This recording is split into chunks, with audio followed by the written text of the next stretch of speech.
this is what we're doing right now is streaming about 5 or 10 seconds behind where we are on YouTube. So there's a link to the YouTube on Canvas, which I'll go through the Canvas container in just a few minutes. But everything's streaming live. And depending on who Sam this is, which Sam is that?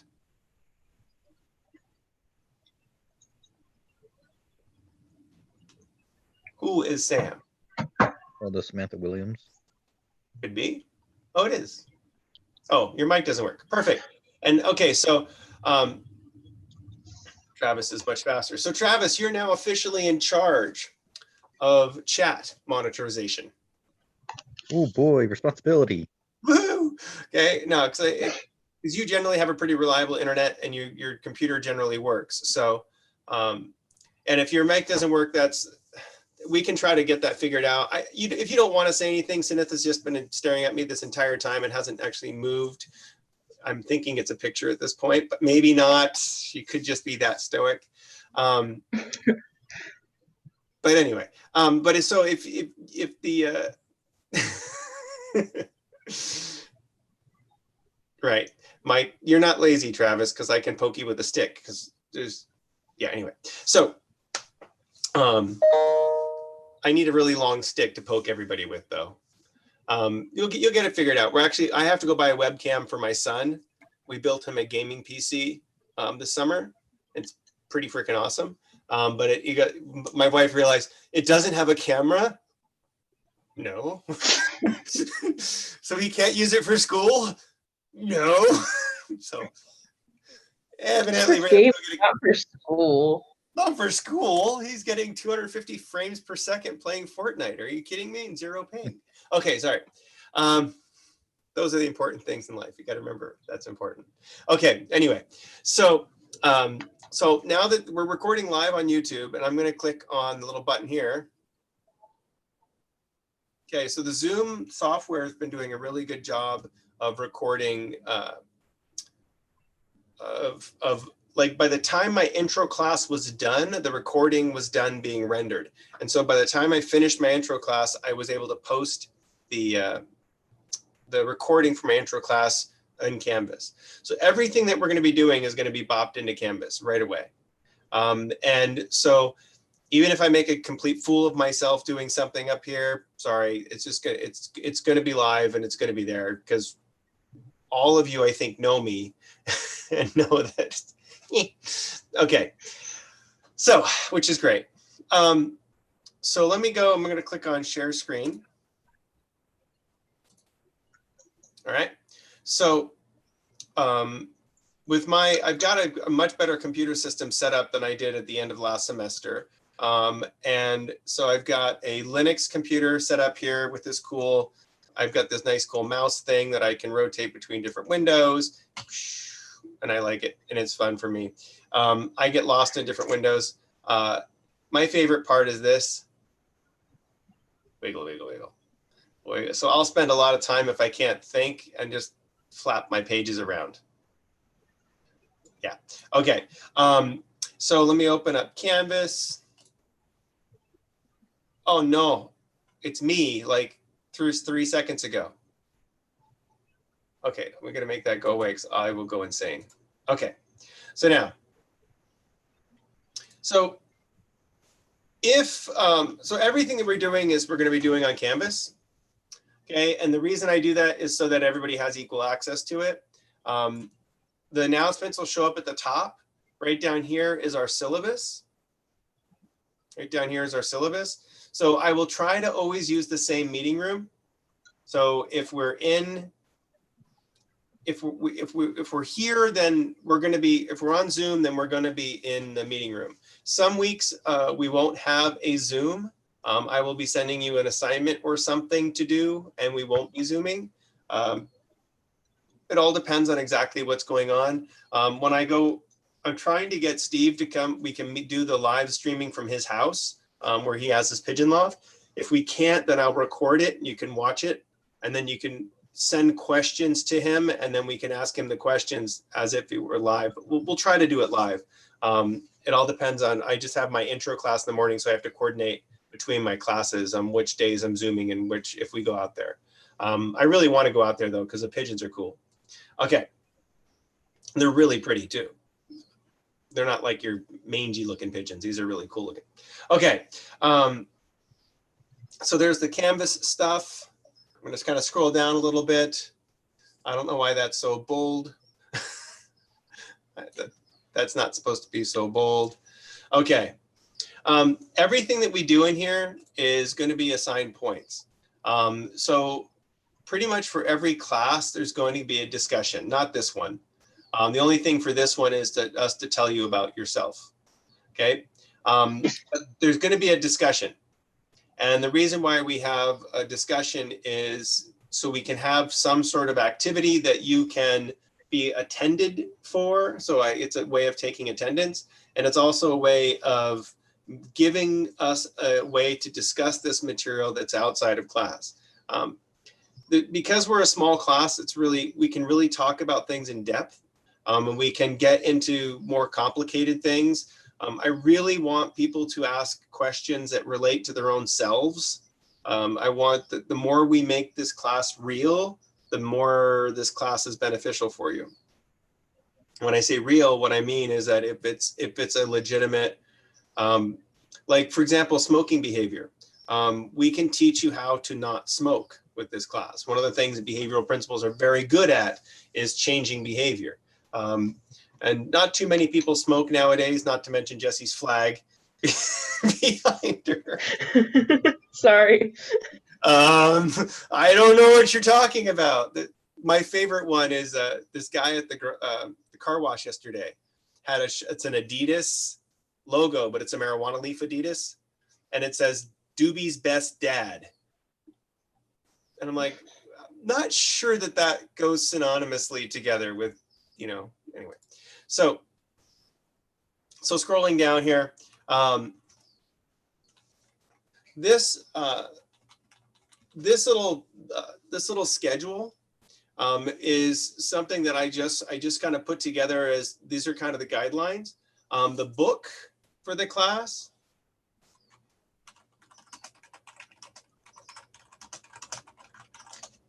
You already saw. Okay, this is the Paul Chance Learning and Behavior book. You can get it really cheaply in lots of different places. Ooh, Caleb's got cash. Thanks, sir. Why are you giving it to me? I'm gonna go buy stuff. Oh. Someone discovered that as soon as he gets money in his hand, now that he has a computer, he can just go buy stuff on Amazon. I'm not sure what he's buying, but whatever. If the reason why this book is something that's useful, used on eBay, Learning and Behavior. What edition is that one? $4. You can find the 6th edition, 7th edition, 8th edition, all pretty cheap. I'm not even sure what the current edition is, Active Learning Edition. I'm not. Is anybody look at the bookstore what the latest edition was? Nobody uses the bookstore. No. No. The bookstore is so incredibly overpriced. Well, and so unreliable. It is, and the reason why it's owned by Barnes and Noble, and the main reason it's overpriced is because financial aid will buy their books directly from the bookstore per contract, and so it's kind of like military contracts where they kind of take advantage of GI Bill. You've heard of those things where they take advantage of people, the GI Bill, and charge them a huge amount for a degree that's not useful. Well, the bookstore is. It's a profit organization. It's not meant to help students. But if you do have financial behavior, if you do have financial aid, that's the best way to go. I don't have any financial behavior. I just got $20 though. I got mine on Amazon used for like $20. I got the 6th edition. Yeah, perfect. Yeah, I sent out a link to a couple different ones. How much can we get for this? I don't know how much Google Books costs. Try it now. So maybe, you can, it seems to be you can get this in lots of different places pretty easily. And Just curious on how much they actually have. I mean, it looks like they have quite a bit. Huh. Anyway, so there's a lot of different ways that you can do, that you can try to find the book. The reason why the book's important is that in order to really process this class, you have to start learning the vocabulary to deal with it. Hey, Trevor made it. Okay, you have to learn the vocabulary. And once you learn the vocabulary, and we're going to go through all the vocabulary in this class, then you start to, this is cognitive, I'm sorry. It's going to be really hard not to be cognitive in this class. Once you learn the vocabulary, you start to see things. I need to Google a word here.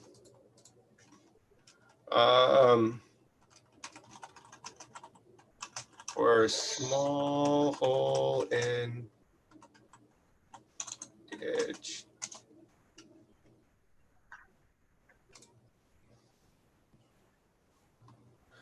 A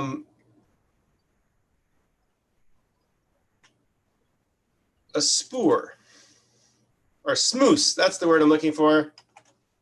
Okay. A smoose. Okay, so now I'm going to tell you this, a smoose. Have anybody heard this word before? Not to my knowledge, no. Okay, so whenever you see a smoose, I want you to try to recommend it or try to notice it. Okay, it's a small space or a track made by an animal. Like we've had 2 or 3 smooses under the house for rats. I've become like Elmer Fudd, and I've been like paranoid about trying to kill the rats in our neighborhood. It's just, I'd like to shoo them away, but because a lot of the restaurants have shut down, a lot of the rats are looking for food. And so they've discovered that neighborhoods are an excellent source of nutrition, like my tomato plants. Every night, I lose a tomato. And I was trying to figure out, okay, and then I finally caught one of those suckers. They're little juvenile rats. They're about this big, not full-size adult rats. They're little ones. And they're climbing up and eating my tomatoes. They're small enough that they can climb the tomato plants without breaking the branches. And so I caught 2 or 3, but now they've outsmarted me. But we'll work on that. We'll talk about that later, why they're outsmarting me. But so what you look for is you look for the smoose. And if you look for them, you can find them by looking by grease marks. They have a lot of oils in their skin. That's why they're nasty. And so when they crawl through a hole, they leave a little skid mark around the edge. Yeah, smoose.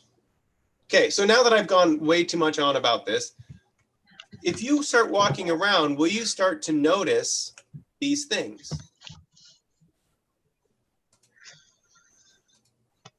What do you think? Yes. You'll see them. You will all of a sudden notice a small hole in a hedge that you didn't notice before. You will notice little gaps in the wall that you didn't notice before. Why would you start noticing things that you haven't noticed before?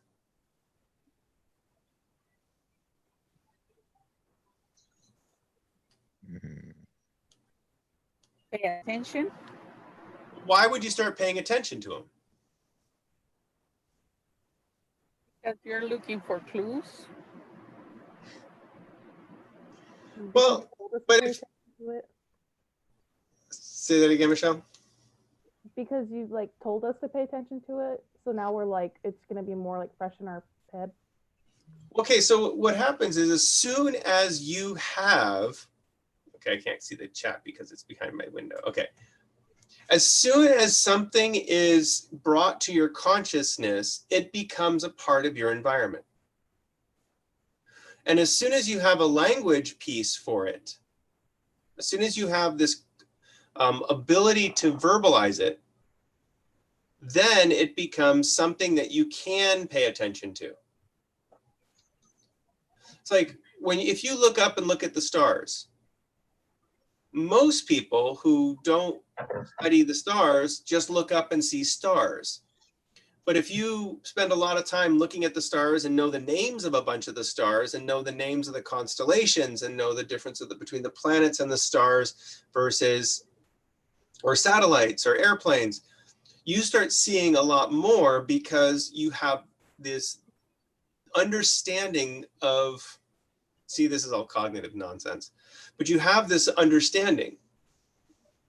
So what we're going to do is we're going to teach you how to look at the world as a behaviorist looks at the world. Behaviorist doesn't look at the world through the lens of cognition. It looks at through the lens of behavior.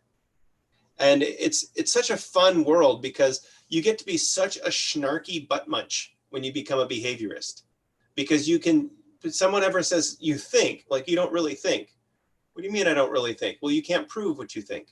And then you start, the person tries to start explaining themselves and it's like, no, you're using verbal behavior right now. You're not thinking. See how annoying that gets? But at the same time is understanding the language of behaviorism becomes extremely fascinating because then you start to realize how therapy works. Therapy works through behaviorism. But what you change sometimes are people's perspectives, not necessarily their mind. Huh. Anyway, we'll keep going, and as we go through the class and we'll start talking about a lot of very strange, interesting things. Like my little silly son, he gets very depressed occasionally. And the reason he gets depressed is because he doesn't have anything to do. And right now, it's been really tough for a lot of these adolescent and high school kids because most of the shenanigans that they're used to doing, they can't do.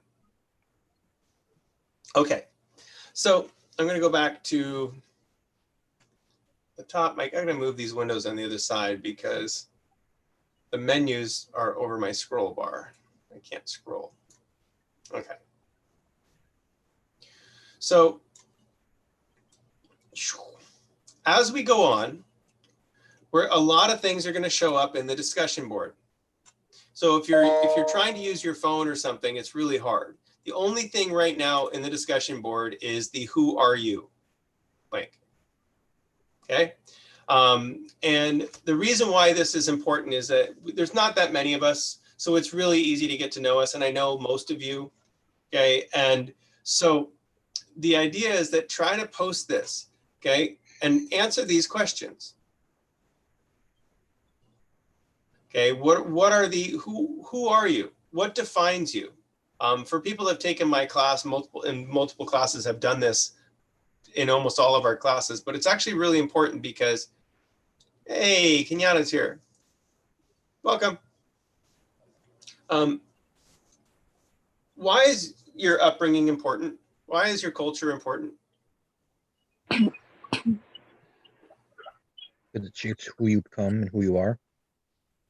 But why is it important? So I could just be the old professor guy with an old white man with a beard and says, I don't care about your culture. Sadly, my people have said that for years about lots of cultures. Why is it important?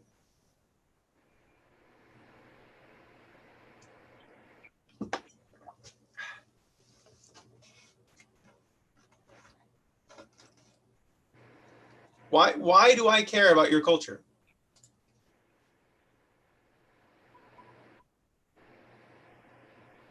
It can kind of like give you a sense of like our perspective of the world and like how we see and interact with it. Well, it's more than just seeing your perspective on the world. So like I can, if I say, oh, okay, I understand that this is your culture and this is the way you're going to be. But what if I don't recognize it or care? What if I say, okay, that's your culture, here's how you have to do things?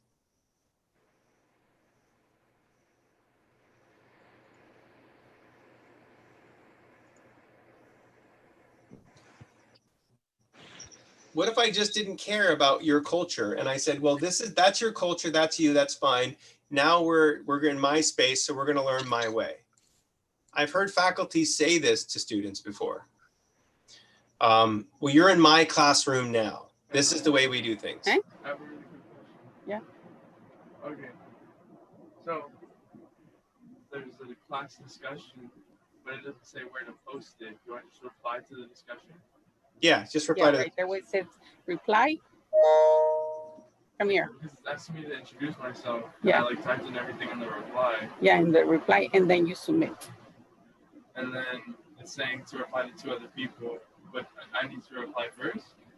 To be able Oh. to see what others have been There. posted, you have to reply first. Sarah. He's in my developmental class too.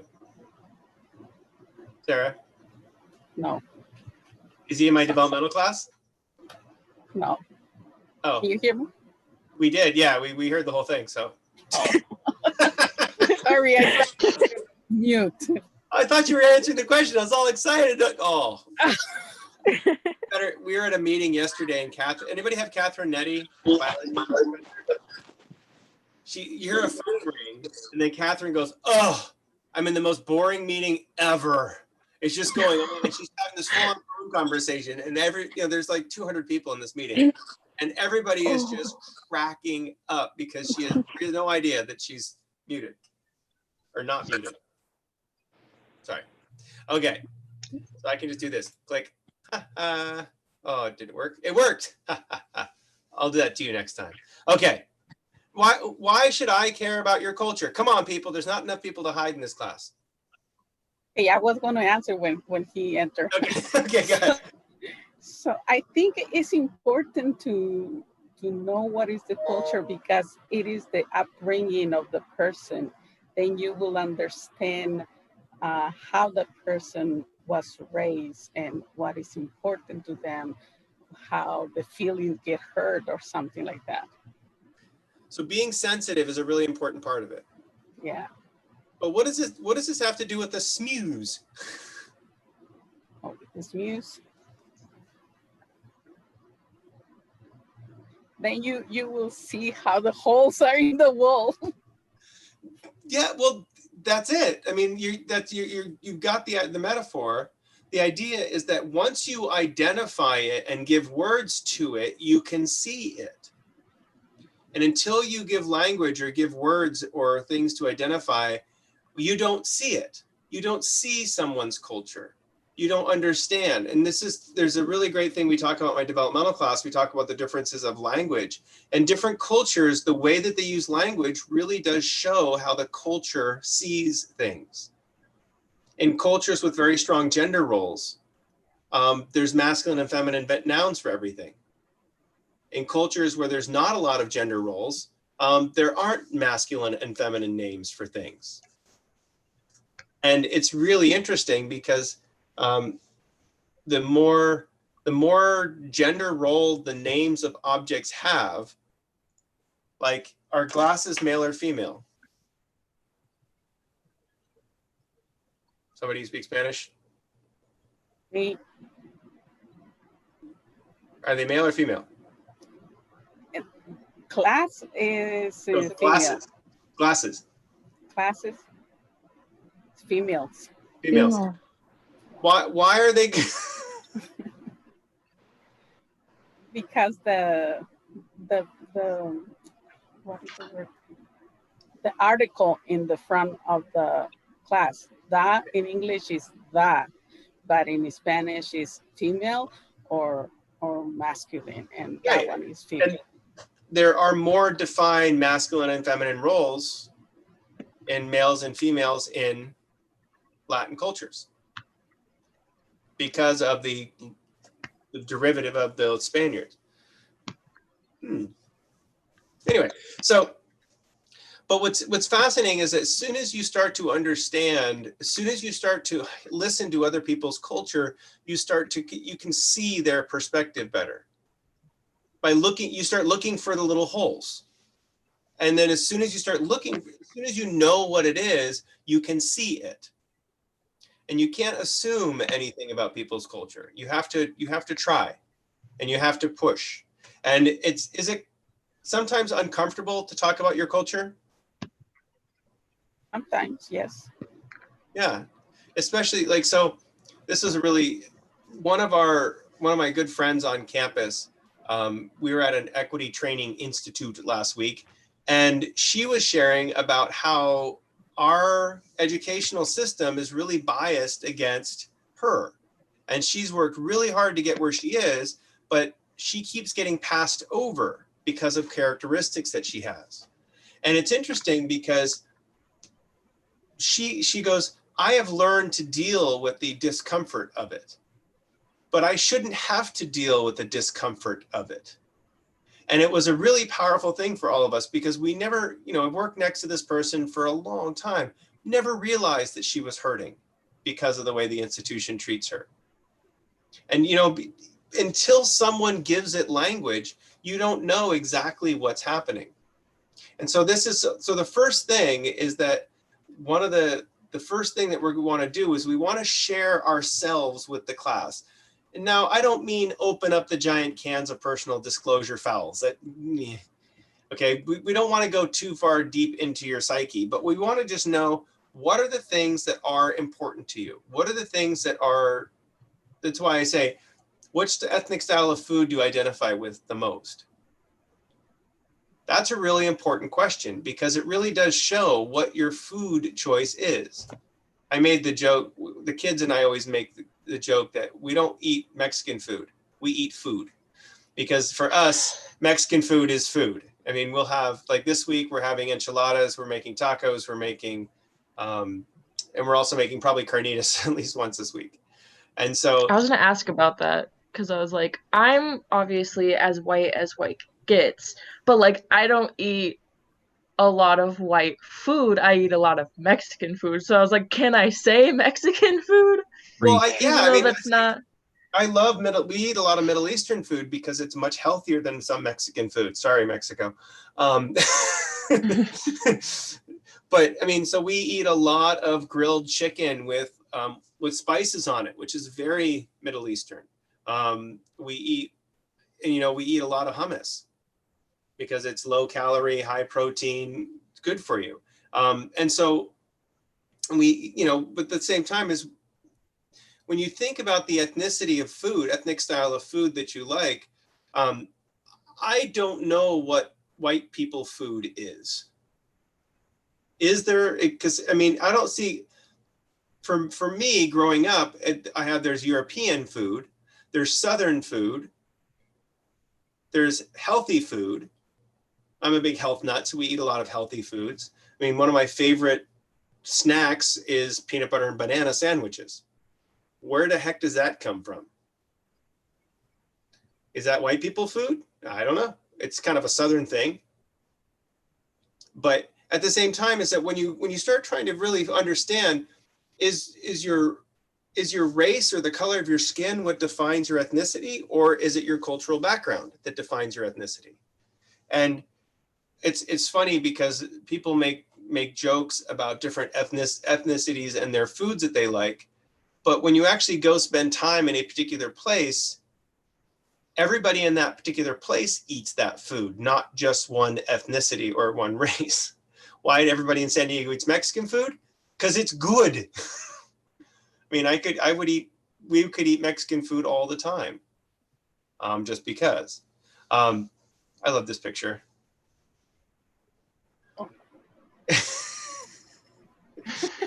Nice. She will sit on any soft blanket or anything soft. And so my wife had her pillow and the dog's deciding that she wanted to sleep on the pillow too. But, sharing is caring. Yeah. And so she refused to move. So my wife and my son slept like this for like half an hour. So can you imagine your stiff neck? Dude, my brother sleeps in the weirdest positions. He's Yeah. like 16, and I'll walk out and he's like, he has his entire body folded in like some weird ball triangle thing, and I'm like, if I woke up like that, I would die. Yeah, I would be in so much pain. Just breathing alone when you're wedged in a little position like that. Okay. So let me just go scroll down on the chat a little bit. So what's interesting to me is that, is your cultural perspective important for other people or for yourself? I think my daughter's going to come bopping by. Oh, look. She's doing her own laundry. That's exciting. Yay! She's been doing her own laundry for a long time now. Yeah. Awesome. There's stuff in there. I know, I'm putting it in the dryer. Yeah, she's gonna. Oh, this the stuff in the dryer's not even started. Oh, bummer. You can't start laundry yet. I'm just gonna put that in there. No, there's too much stuff, is it? Okay. All right. Okay, no towels with mom's workout stuff though. Oh, there's no leggings, so you're fine. Laundry's really important. Don't screw it up. Okay. So, last thing is that what is your grade based on in this class? That's something, the last thing we need to really care about before we start getting rolling here. There's something missing from that picture. Yeah, you didn't go on the trip. Huh. Okay, she's not in the picture. Okay, what's your grade based on in this class? Anyone? No one looked at the syllabus ahead of time? Nice work. I don't care. Okay. Doing stuff. This is a class in behaviorism. You have to do stuff. At the end of the semester, you will train somebody or something to do something. Train Caleb to do his own laundry. Ooh, train my son to do his own laundry. Or make There his are own limits food. to the nature, or making his own food. His idea of making food right now is putting butter on a bagel and putting it in a skillet and heating it up until it's slightly brown and then eating it. He calls it Texas toast. I just call it disgusting. He can make grilled Can I cheese. train my dog? But okay, so you're going to train somebody to do something. We're actually going to do it twice this semester. If you don't have anybody else around, you can train yourself, and I can give you some ideas on how to do that as well. But we're going to do it once for classical conditioning and once for operant conditioning. If you happen to have some sort of little critter that bops around your house that isn't a child, you can classically condition them. Be careful classically conditioning your kid, because we don't want to cause personal problems later in their life. If you have a bearded dragon, extra points. My daughter wants you to train a bearded dragon if you have one. Okay. Can I train my snake? You can try, but you will learn that snakes are very stupid. Oh yeah, my snake is so dumb. Yeah, snakes are pretty much how snakes survive in the wild is just beyond me, because they literally just sniff around and follow something that smells tasty. My snake ran into the glass this morning. I honestly don't know how he's still alive. They're very squishy, so they disperse a lot of energy very quickly. So one of the things, I mean, we're going to classically condition and we're going to operantly condition something or somebody, and I will try to do it at least on one of you a couple times this semester. We'll try to figure out exactly how to do it. But the reason why we have you try to do it is because that's how you really learn, is by doing it. And it's, if you don't have someone around or something that you can train, one of my students tried to train the rabbits outside of her house. And we'll discuss what happened with that a little bit later in the semester as well. Because we're all in San Diego. You can actually start to train the lizards outside of your house. They're much more trainable than the rabbits. If you have, all you need to do is go buy some earthworms at the local bait shop, or Walmart, and then, or those little waxworms. Lizards love those. Okay, so we're going to be doing stuff. We're not going to be writing any huge papers. You're going to be doing a lot of little short paragraph kind of stuff. I don't have the time to grade big papers, and you don't want to write a big paper. So we're going to do lots of short little paragraph stuff. We're going to teach you how to do what's called a task analysis. Task analysis is where you break behaviors down into elements. And you're going to write a couple different tasks analysis on how we train things and how we train somebody. Usually I do it by training each one of you and then having the rest of the class do the task analysis of what we did. And it might be recorded, and we'll see how it goes. My poor son might become the guinea pig from a lot of this. Because if I can't train one of you, I will train him to do something, and you'll do the analysis of that. So there's no real tests this semester. There's no real sit down, fill in bubbles. And I really think that's important because most of the research that I've been looking at lately is that tests really benefit one type of person and they really don't benefit everybody else. So what we're going to do is, well, there is a test that we have called I Am a Behaviorist. And at the end of the semester, we're going to take it, and it's not really weighted that much, and it's just kind of an end of the semester kind of fun thing, just to see if you can apply your behaviorist principles to this nonsense of coffee dribble. Sorry, coffee guys got my primed in my consciousness. Thanks, Jesse. You're welcome. Yeah. Nonsense of cognitive, I said coffee as well as cognitive. This cognitive dribble that people try to pass on as psychology when really it is just a series of behavioral events. Never mind, I got distracted. Okay. There's probably 3 or 4 more people actually that are going to be in the class that are here. Actually, there's probably 4 more people that aren't in the class that aren't here yet. And so there are going to be some people that are going to be doing things slightly behind us. If you can't make the Zoom, it's being recorded. Okay, the recordings we'll post up and put up on, I'm going to stop my live stream.